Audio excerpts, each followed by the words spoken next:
Honorable members,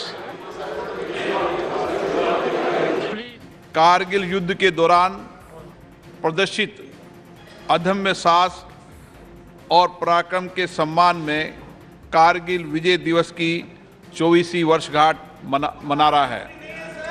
इस अवसर पर हम अपने सशस्त्र बलों की वीरता, संकल्प शक्ति और प्रतिबद्धता को नमन करते हैं, जिन्होंने कारगिल के प्रतिकूल मौसम और दुर्गम इलाके में असाधारण वीरता का परिचय देते हुए विजय प्राप्त की है।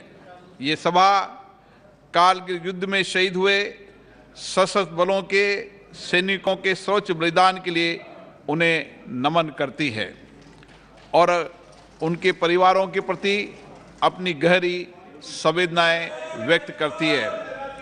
अब ये सभा उन सभी वीर सैनिकों की याद में कुछ देर मौन रहेगी जो हमारे राष्ट्र की एकता और अखंडता को अक्षुण्ण बनाए रखने के लिए वीर गति को प्राप्त हुए हैं।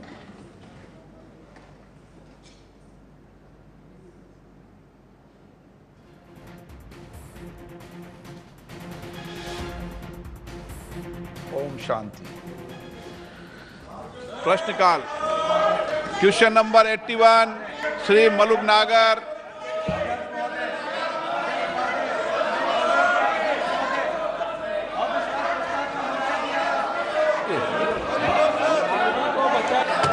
आप समझदार हैं, अनुभवी नेता हैं, 12 बजे लिया जाता है उसको। प्रश्न नंबर 81 के संसद में किस तरीके की बात करते हैं, आप समझाइए अपने सदस्यों को। नो गलत तरीका। क्वेश्चन नंबर 81 श्री मलुक नागर। मंत्री जी, प्रश्न नंबर 81 माननीय मंत्री जी, सभा पटल पर जवाब रख दिया गया है। मलुक जी। सब मैं आज एक जो पहला प्रश्न लगा है उसमें मणिपुर से ऑटोमेटिक जुड़ जाता है और ये लोग मणिपुर के बारे में चर्चा नहीं चाहते क्या? जो जूट की खेती है वो मणिपुर में भी होती है, उड़ीसा में भी होती है, बिहार में भी होती है। तो मैं मंत्री जी से जानना चाहता हूं, जो एक्सपोर्ट होकर के पैसा देश में आया उसमें से कितना पैसा किसानों को दिया जा रहा है इंसेंटिव के रूप में? और दूसरा, सरकार क्या कर रही है जो जूट की खेती नई टेक्निक से पूरे देश में, पश्चिमी उत्तर प्रदेश में भी जो ज्यादा बढ़ाई जा सके? आज का दिन हम सबके लिए भी बहुत गौरवान्वित है, क्योंकि आज ITPO का जो विश्व स्तर का जो एक एग्जीबिशन सेंटर का आज ओपनिंग करने प्रधानमंत्री जी गए थे और प्रधानमंत्री जी ने जिस तरह से ग्लोबल इमेज को ध्यान में रखते हुए आत्मनिर्भर भारत की ओर बढ़ते हुए हम सब ने कर्तव्य काल का निर्माण किया है। और इस कर्तव्य काल में टेक्सटाइल इंडस्ट्री में सबसे बड़ा योगदान जूट का भी रहा है। मैं आपके माध्यम से बताना चाहती हूं कि जो किसानों की बात ये कर रहे हैं, कल सबसे बड़ा किसानों के सम्मान निधि के रूप में प्रधानमंत्री जी डायरेक्ट बेनिफिट ट्रांसफर से उसके अकाउंट में जो पैसा जमा करने वाले हैं, इसमें इस बार MSP के माध्यम से जूट किसानों को 5,000 से ज़्यादा की राशि ये तय की गई है।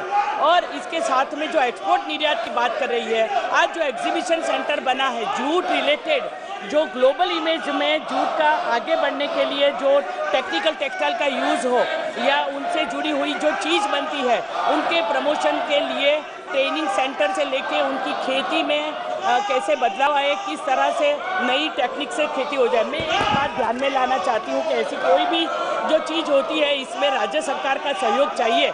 और उन्होंने जिस तरह से बताया है, सबसे ज़्यादा जूट मिल है वेस्ट बंगाल में, और वेस्ट बंगाल की जितनी भी मिलें हैं उनको सरकार ने प्रोक्योर करके जो हमारी चीनी और हमारी पेड़ी के लिए जो हमने जो जूट बैग है उनको सिक्योर नहीं किया होता तो ये लोग इस तरह से आगे नहीं बढ़ पाते। लेकिन इसमें भी ये परेशानी है कि उनको जो सरकार के सहयोग उनके जो सहयोग मिलता है, लेकिन उन्होंने अपनी टेक्नोलॉजी को अपग्रेड नहीं किया, ना तो नई मिल को अपग्रेड किया, ना ही तो टेक्नोलॉजी करी, कैसे गोल्डन प्रकार का जूट बन जाए उसके लिए सोचा गया। तो इसमें हमें सीड से लेकर उनके कैसे 1 हेक्टर के अंदर सबसे ज़्यादा उसकी खेती हो जाए, उसकी ट्रेनिंग हो जाए, उसके मार्केट लिंकेज हो जाए, और मार्केट लिंकेज के साथ में एक्सपोर्ट तक की चीज़ें सरकार ने इसी योजना के माध्यम से बनाई है। तो जो एक्सपोर्ट आज हुआ है, उन्होंने जो सवाल पूछा है कि आज तक का सबसे ज़्यादा एक्सपोर्ट जूट का पिछले साल के मुकाबले में इस साल जो हम लोगों ने तय किया है, तो उनका जूट के उत्पादन में 76 लाख बेल की तुलना में 2023 में 91 लाख बेल्स हो गया, और आज वर्तमान में 10,000 करोड़ रुपए की अधिक छूट जो केलिया के लिए सरकार खाद्यान्न पदार्थ के लिए उनको दी जाती है। मलूक नागर जी, अब सीधा प्रश्न ये था कि जो एक्सपोर्ट होता है, जो इंसेंटिव सरकार देती है इस जूट की खेती बढ़ाने के लिए, सरकार ने किसान को क्या इंसेंटिव के रूप में दिया है? नंबर 1।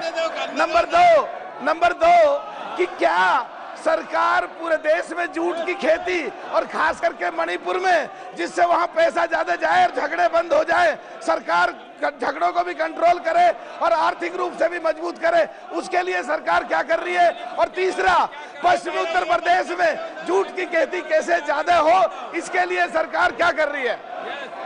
इनकी लड़कियां होती है जो श्रमिकों की बालिका होती है, उनको 10वीं और परीक्षा पास करने के लिए 5,000 और 12वीं की परीक्षा पास करने के लिए 10,000 रुपया की स्कॉलरशिप प्रदान की है।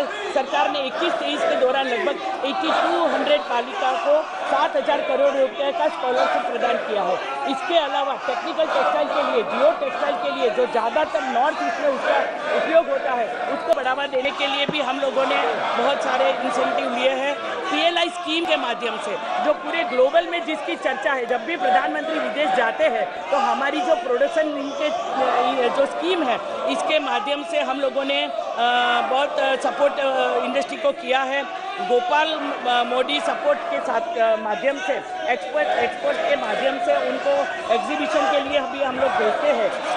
लगभग 7,000 से ज़्यादा हैंडलूम हैंडीक्राफ्ट के साथ साथ में जूट को भी प्रदर्शनी में शामिल करते हुए टेक्सटाइल इंडस्ट्री ने तय किया है, टेक्सटाइल मिनिस्ट्री ने, कि जूट को भी जो हमारे यहाँ ग्रीन एनवायरनमेंट की ओर आगे बढ़ते हुए हम उनको भी सहयोग प्रदान करेंगे। Question number 82 Shri Arvind Sawant. Question number 82 Arvind Sawant. माननीय मंत्री जी, on this table of the house. माननीय सदस्य, question number 83 Shri Ashok Kumar Rawat. Question number 83। Statement is laid on the table of the house, sir.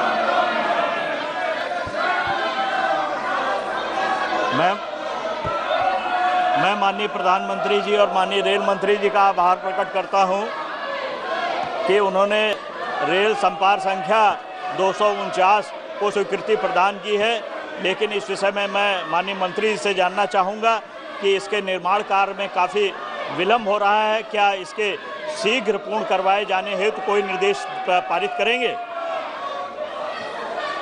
सांसद महोदय ने जो प्रश्न पूछा है, इनके क्षेत्र में 3 लेवल क्रॉसिंग्स है माननीय अध्यक्ष जी।